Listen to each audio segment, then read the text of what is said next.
नमः संस्कृत मित्राणि। तो मित्रों, आज हम आप सभी के लिए लेके आए हैं मेघदूतम का श्लोक जो है श्लोक संख्या 1 का हम लेके आए हैं हिंदी अनुवाद तथा इसका व्याख्या सीखेंगे। मेघदूतम 2 खंड में बटा हुआ है, पूर्व मेघदूतम तथा उत्तर मेघदूतम। हम आज लेके आए हैं पूर्व मेघदूतम का जो पहला श्लोक है, जिसे आप मेघदूतम का मंगलाचरण भी कहते हैं, उसको हम लेके आए हैं। मेघदूतम के जो रचयिता हैं वो हैं महाकवि कालिदास जी। तो महाकवि कालिदास जी के द्वारा इनकी रचना की गई है। तो आज हम इसी के बारे में हम लोग अध्ययन करेंगे, मेघदूतम के बारे में। तो आप लोग जो है वीडियो के अंत तक बने रहेंगे, वीडियो काफ़ी अच्छी होने वाली है। आप जो है किसी भी विश्वविद्यालय से है, तिलका मांझी भागलपुर विश्वविद्यालय से, मुंगेर विश्वविद्यालय से, काशी हिंदू विश्वविद्यालय, कामेश्वर सिंह दरभंगा विश्वविद्यालय, तो जिस भी विश्वविद्यालय से हैं आप जो है स्नातक संस्कृत से कर रहे हैं, तो आपके लिए ये वीडियो काफ़ी ज़्यादा फायदेमंद होने वाली है। तो आप वीडियो के अंत तक बने रहेंगे, आप सभी के लिए ये वीडियो हम लेके आए हुए हैं। तो चलिए वीडियो को प्रारंभ करते हैं बिना विलंब के। ये जो पहला श्लोक है अति महत्वपूर्ण है। टीजीटी पीजीटी किसी भी परीक्षा के जो है साक्षात्कार में, इंटरव्यू में ये पूछे जाते हैं। इसको पढ़ना कैसे, इसका हिंदी अनुवाद या फिर मेघदूतम का किसी भी श्लोक का हम व्याख्या जो है, सारे श्लोकों का व्याख्या कैसे करना है बहुत ही आसान तरीके से बताएंगे, जो कि आपको किसी ने नहीं बताया होगा। तो चलिए हम वीडियो को बिना विलंब के आरंभ करते हैं। चलिए इसको सबसे सर्वप्रथम हम पढ़ेंगे कैसे, हम पढ़ के बताते हैं इसको। कश्चित कांता विरह गुरुणा स्वाधिकारात् प्रमक्तः शापेणास्तंगमित महिमा वर्ष भोगेण भर्तुः यक्षश्चक्रे जनक तन्यास्नान पुण्योदकेषु स्निग्धच्छाया तरुषु वसतिं रामगिर्याश्रमेषु। इसको देखिए, ये हुआ बिना हम छंद के पढ़ें। इसमें जो है मंदाक्रांता छंद का प्रयोग किया है कालिदास जी ने।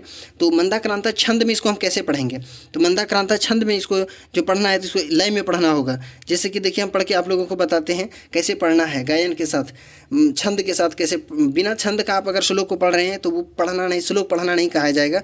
वो आप साधारण सी पढ़ रहे हैं, उसमें कोई बात नहीं है। तो शुद्ध इसी को कहा जाएगा जिसमें आप छंद के साथ पढ़ रहे हैं। जैसे कि हम पढ़ के बताते हैं आप लोगों को। कश्चित् कांता विरह गुरुणा स्वाधिकारात् प्रमक्तः शापेनास्तंगमित महिमा वर्षभोगेण भर्तुः यक्षश्चक्रे जनकतनया स्नानपुण्योदकेषु स्निग्धच्छाया तरुषु वसतिं रामगिर्याश्रमेषु। तो इस प्रकार हम इसको पढ़ेंगे। इसमें चलिए सर्वप्रथम हम जान लेते हैं किस किस का यहाँ पे संधि हुआ है, क्या है। इसमें देखिए, यहाँ पे कश्चित है, एक शब्द है कश्चित यानी कोई। कांता का अर्थ होता है पत्नी, कांता है। विरह का अर्थ होता है जो अलग रहता है एक दूसरे से, विरह गुरुणा शब्द है। और स्वाधिकारात् है यानी अपने अधिकार में। प्रमक्ता यानी कि आलस को प्राप्त कर लिया, यानी कि प्रमक्त हो गया, प्रमाद हो गया। यह शापेना यानी शापेन, शापेन का अर्थ होता है सांप के द्वारा, सांप से, श्राप जिसको कहते हैं। अस्तंगमित महिमा यानी कि जिसकी महिमा नष्ट कर दी गई हो। वर्ष भोग्य 1 वर्ष तक भोगे जाने योग्य, ठीक है। इसी के क्रम में देखिए भर्तु शब्द है। और यक्ष धन चक्रे है यहाँ पे जो है यक्ष यानी कि विसर्ग लगा हुआ है, यक्ष धन चक्रे। तो यक्षाधन चक्रे, यक्षस चक्रे यहाँ बना हुआ है। चक्रे का अर्थ होता है क्या हुआ, यक्ष। ये यक्ष के बारे में भी बता रहे हैं। जनक यानी कि जो कि जनक तनया यानी कि तनया का अर्थ होता है पुत्री। जनक यानी राजा जनक की जो पुत्री है सीता। स्नान पुण्योदकेषु यानी कि स्नान करके जो पुण्य किया हुआ है, ठीक है। इसी के क्रम में और शब्द है इसमें स्निग्ध छाया तरुषु। स्निग्ध छाया तरुषु यानी कि स्निग्ध यानी कि जो सघन छाया है, यानी कि घने छायादार वृक्षों में, ठीक है। वसतिम यानी कि रहते हैं। रामगिरी आश्रमेषु, रामगिरी नामक पर्वत के आश्रमों में रहते हैं। रामगिरी नामक पर्वत पर जो है आश्रम है, वहीं के आश्रमों में वो रहते हैं। कौन, तो यक्ष। सबसे पहले इसको जानने से पहले हम छोटी सी बात को जान लेते हैं कि इसमें जो है कोई जो है यक्ष है जो कि उसके स्वामी कुबेर हैं। कुबेर जो है वो भगवान शिव की आराधना के लिए बैठे हुए हैं। वो पुष्प, कमल के पुष्प जो है यक्ष सुबह सुबह उसको ले जाकर पहुंचाते हैं, तब जाके वो भगवान शिव की पूजा करते हैं, भोग लगाते हैं। इसके तत्पश्चात वो भोजन को ग्रहण करते हैं। तो शिव की आराधना किए बिना वो भोजन ग्रहण नहीं करते हैं। और जो यक्ष का कार्य वही था। उसके जो है दास हैं, ये उसके दास हैं ये यक्ष कुबेर जी के। तो स्वामी कुबेर के जो ये यक्ष हैं, इसका नया नया शादी हुआ है यक्ष का।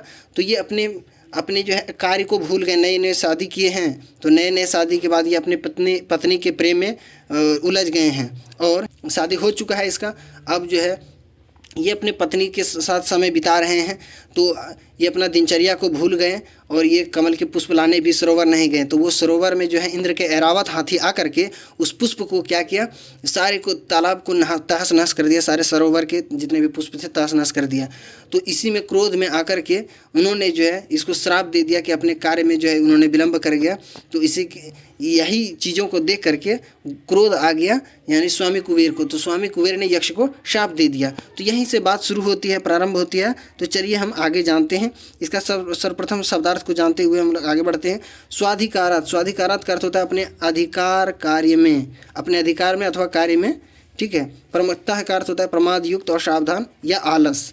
इसी के क्रम में कांता विरह गुरुणा, प्रियतमा के वियोग के कारण दुःसह, ठीक है, इतना हो गया। इसी के क्रम में जो आगे है वर्ष भोग्यन, वर्ष भोग्यन है।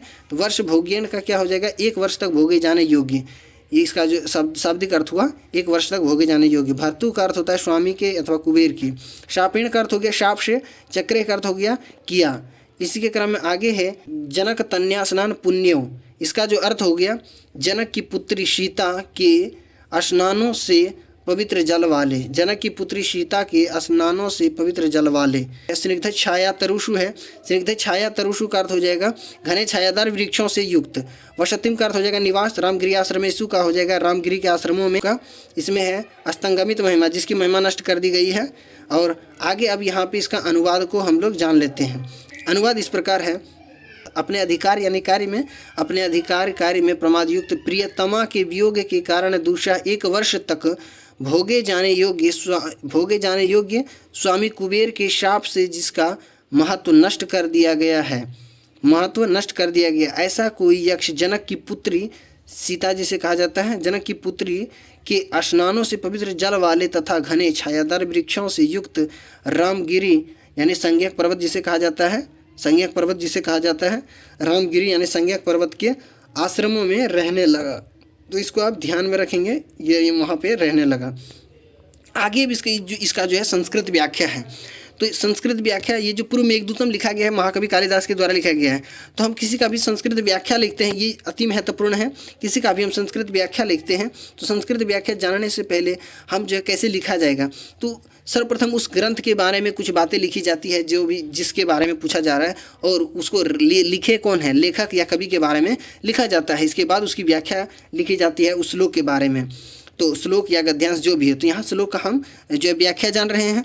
तो आप वीडियो में ध्यान देंगे कैसे लिखना है आपको।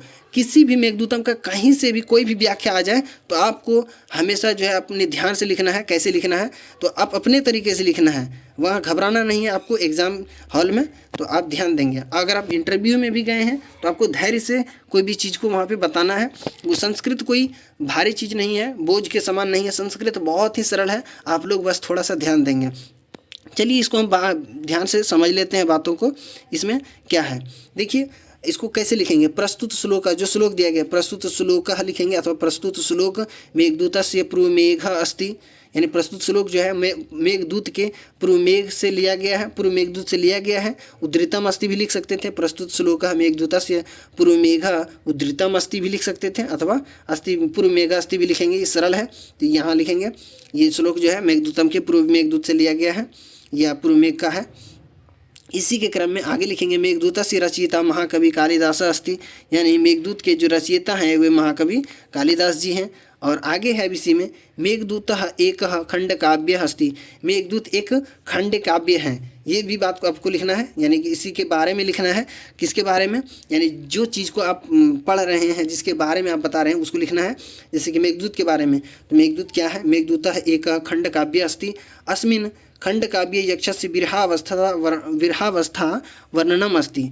अब जो है इस खंड काव्य में जो है मेघदूतम में जो है इस खंड काव्य में यानी यक्ष के विरहावस्था का वर्णन किया गया है। यानी यक्ष को जब शाप दे दिया गया था तो वो कहाँ पे रह रहे थे, रामगिरी नामक पर्वत पे जो है अपने विरहावस्था को झेल रहे थे। तो उसी का वर्णन इसमें विस्तार से दिया गया पूर्व मेघदूतम में।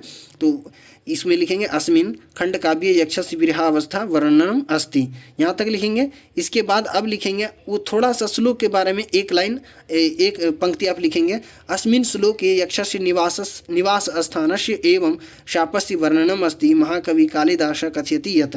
तो आप उस श्लोक के बारे में लिखेंगे जो भी श्लोक आप जिसका व्याख्या कर रहे हैं। अस्मिन श्लोके, इस श्लोक में यक्ष के निवास स्थान के एवं शाप का वर्णन है। इस श्लोक में जो है यक्ष का निवास स्थान जो रामगिरी पर्वत है उसका स्थान एवं शाप का वर्णन है इस श्लोक में।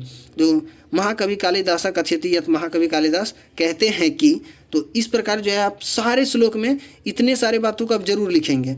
यहाँ से देखिए आप शुरू से लेकर के इस जो व्याख्या है शुरू से लेकर के यहाँ तक आप हर एक श्लोक में लिखेंगे, चाहे कोई भी मेघदूतम का श्लोक हो, इतनी बात सब में लिखी जाएगी। यहाँ से लेकर के इतनी सारी बात सभी में लिखी जाएगी। इसके बाद जो है अब आप आगे देखेंगे तो आगे इसमें और क्या लिखा जाएगा, यहाँ तक तो आप सब में लिखेंगे ही इससे ऊपर। और इसमें जो है अपने मन से अस्मिन श्लोके, अब यहाँ पर जो भी बात रहेगी उस श्लोक में वो बातें यहाँ पे लिखनी है आपको, यहाँ से यहाँ तक। इसके बाद आपको लिखना है महाकवि कालिदास कथयति यत्।